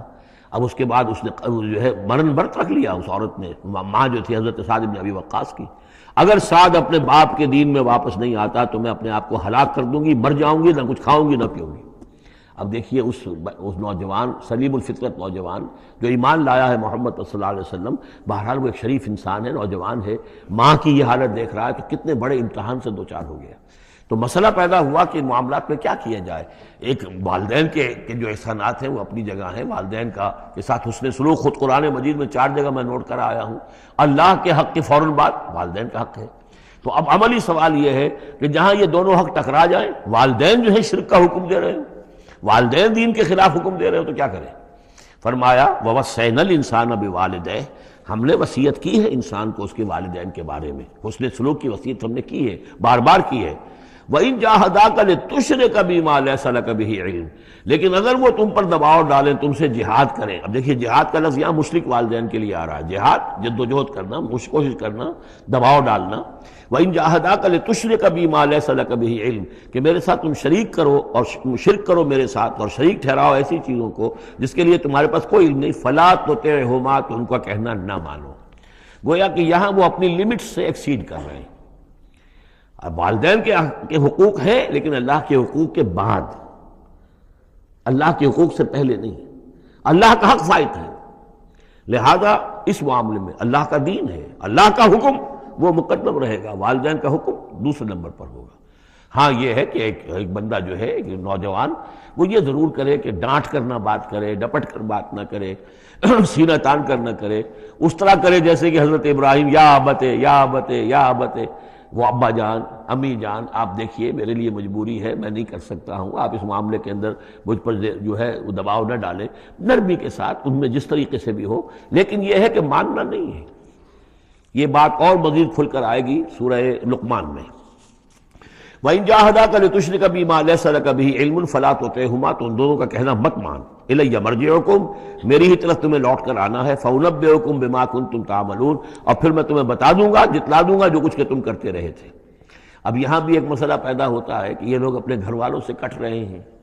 والدین سے کٹ رہے ہیں، بھائی سے جدا ہو رہے ہیں۔ اب یہ عتبہ ابن ربیعہ جو بہت بڑا سردار تھا، ان کے بڑے بیٹے جو ہے حذیفہ ابن عتبہ، وہ ایمان لے آئے، اور چھوٹا بھائی وہ تھا کہ جو میدان میں گیا، میدان میں باپ کے ساتھ غزوہ بدر میں جو پہلے جو 3 جو ہے واصل جہنم ہوئے ان میں وہ بھی تھا، ولید بن عتبہ غالباً نام تھا اس کا۔ تو بھائی سے جدا ہو رہا ہے، رشتہ داروں سے اب کٹ گئے ہیں، والدین سے گھر نکال دیے گئے ہیں، تو اب ان میں جو ان کے دل زخمی ہیں، ان زخمی دلوں پہ مرہم کیا رکھا جا رہا ہے؟ وہ یہ ہے کہ تم صرف کٹے ہی نہیں ہو، جڑے بھی تو ہو۔ اب تم محمد سے جڑ گئے ہو، اب تم ابو بکر سے جڑ گئے ہو، اب تم یہ جو اہل ایمان کا طبقہ ہے، اب ایک نئی برادری وجود میں آ رہی ہے، یہ تمہارے اصل بھائی ہیں، یہ تمہارے جو دین کے اندر بھائی ہیں، جو نظریاتی بھائی ہیں، جو ہم مقصد بھائی ہیں، یہ ہے تمہارے اصل اب عزیز۔ تو اللہ تعالیٰ نے اگرچہ تمہیں کٹنے کا بھی حکم دے دیا ہے، لیکن یہ کہ اس نے جو تمہارے لیے ایک رفاقت فراہم کی ہے۔ والذین آمنوا وعملوا الصالحات لندخلنہم فی الصالحین، اور یقیناً وہ لوگ جو ایمان لائے اور نیک عمل کرے انہیں داخل کریں گے صالحین میں، اور یہ داخلہ دنیا میں بھی ہو گیا۔ محمد رسول اللہ نے انہیں چھاتی سے لگایا، سینے سے لگایا، اور جیسا کہ 2 دفعہ ہم پڑھ چکے ہیں، حضور کو اللہ تعالیٰ حکم دے رہا ہے کہ آپ ان کے سامنے ذرا اپنے کندھے تواضع، آپ اے محمد آپ تواضع اختیار کیجئے، ان کے سامنے اپنے کندھے جھکائیے۔ وَاخْفِضْ جَنَاحَكَ لِلْمُؤْمِنِينَ، اور وَاخْفِضْ جناحک لمن اتبعک من المؤمنین 2 دفعہ آ چکا، سورہ ہجر میں آ چکا، سورہ طہ میں آ چکا۔ تو گویا کہ یہ اللہ تعالیٰ نے اپنا احسان بتایا، اور پھر آخرت میں اولئک مع الذین انعم اللہ علیہم من النبیین والصدیقین والشہداء والصالحین، ان کی رفاقت حاصل ہوگی۔ اب ایک اور بڑا مسئلہ آ رہا ہے، ومن الناس من یقول آمنا باللہ، لوگوں میں سے کچھ ایسے بھی ہیں جو کہتے ہیں ہم ایمان لے آئے اللہ پر، اور لاتے بھی ہیں خلوص کے ساتھ، اخلاص کے ساتھ، کوئی جھوٹ نہیں، کوئی فریب نہیں۔ ظاہر بات ہے کہ مکے میں کوئی فریب کے لیے کوئی ایمان لانے والا نہیں تھا، وہ تو حالات ایسے پیدا ہوئے مدینے میں آ کر کہ جہاں ایمان کا اعلان فریب کے تحت بھی ہونے لگا، لیکن یہ کہ مکے میں تو ظاہر بات ہے جو ایمان لایا اس کو مار پڑنی شروع ہو گئی، تو اس میں خامخواہ کہے کے لیے کوئی شخص جو ہے وہ جھوٹ موٹ کا ایمان کائے کو لائے گا۔ لیکن یہ ضرور ہوتا ہے کہ کچھ لوگ کم ہمت ہوتے ہیں، جیسا کہ میں بارہا آپ سے عرض کر چکا ہوں. کچھ لوگ باہمت ہوتے ہیں، کچھ کم ہمت ہوتے ہیں. باہمت وہ ہے کہ جو ایمان لائے اب ہر چے بعد آباد، حق جو ہو سو ہو، ماں کشتی درا بنداختے، جان جاتی ہے جائے کوئی بات نہیں، جو ہو سو ہو. کچھ لوگ ہوتے ہیں جن میں اتنی ہمت نہیں ہوتی، گھبرا اٹھتے ہیں. اب ان کو بتایا جا رہا ہے کہ دیکھو اگر تم نے استقامت کا ثبوت اپنا دیا تو اس میں اس کا نتیجہ کیا نکلے گا، تمہارا کیا انجام ہوگا. اب وہ ذرا ہے کہ اس میں ان کے لیے پھر تحدید ہے. وَمِنَ النَّاسِ، لوگوں میں سے کچھ ایسے بھی ہیں جو کہتے ہیں مَن یقول آمنا باللہ، ہم اللہ پر ایمان لائے، فَإِذَا أُوذِیَ فِی اللَّہِ، جب اللہ کی راہ میں اللہ کی توحید کو ماننے کی وجہ سے ان کو ایذا پہنچائی جاتی ہے، پرسیکیوٹ کیا جاتا ہے، انہیں ٹارچر کیا جاتا ہے، جعل فتنۃ الناس کعذاب اللہ، تو وہ لوگوں کی طرف سے ڈالی ہوئی فتنے کو، آزمائش کو، یہ ایسے اس سے گھبرا اٹھتے ہیں جیسے اللہ کے عذاب سے گھبرانا چاہیے. کم ہمتی ہے. وَلَئِن جَاءَ نَصْرٌ مِّن رَّبِّكَ، اور اے نبی اگر آپ کے رب کی طرف سے مدد آ جائے، صورتحال تبدیل ہو جائے، فتح آپ کو مل جائے، حالات اچھے ہو جائیں، لَيَقُولُنَّ إِنَّا كُنَّا مَعَكُمْ، اس وقت پھر یہ کہیں گے کہ ہم بھی تو آپ کے ساتھ ہی تھے. یہ کردار پہلے بھی آ چکا ہے، سورہ بقرہ میں آ چکا، سورہ حج میں آ چکا. وَمِنَ النَّاسِ مَن يَعْبُدُ اللَّهَ عَلَىٰ حَرْفٍ فَإِنْ أَصَابَهُ خَيْرٌ اطْمَأَنَّ بِهِ وَإِنْ أَصَابَتْهُ فِتْنَةٌ انقلب عَلَىٰ وَجْهِهِ خَسِرَ الدُّنْيَا وَالْآخِرَةَ. وہی کردار پھر یہاں پر آ گیا ہے. کوئی کہا کہ ہم ایمان لے آئے، لیکن جب تکلیف آئی، کوئی مصیبت آئی تو ایسے گھبرا گئے جیسے کہ اللہ کے عذاب سے گھبرانا چاہیے. لیکن یہ کہ اس کے بعد اگر نصرت آ جائے تو یہ آپ موجود ہوں گے کہ ہم بھی ساتھی تھے آپ کے. اولیس اللہ بعالم بما فی صدور العالمین، تو کیا اللہ بخوبی واقف نہیں ہے اس سے کہ جو لوگوں کے جو تمام جہان والوں کے دلوں کے اندر ہے اور جو ان کے سینوں کے اندر مضمر ہے. وَلَيَعْلَمَنَّ اللَّهُ الَّذِينَ آمَنُوا وَلَيَعْلَمَنَّ الْمُنَافِقِينَ، اور یقیناً اللہ ظاہر کر کے رہے گا سچے اہل ایمان کو اور ظاہر کر کے رہے گا منافقین کو.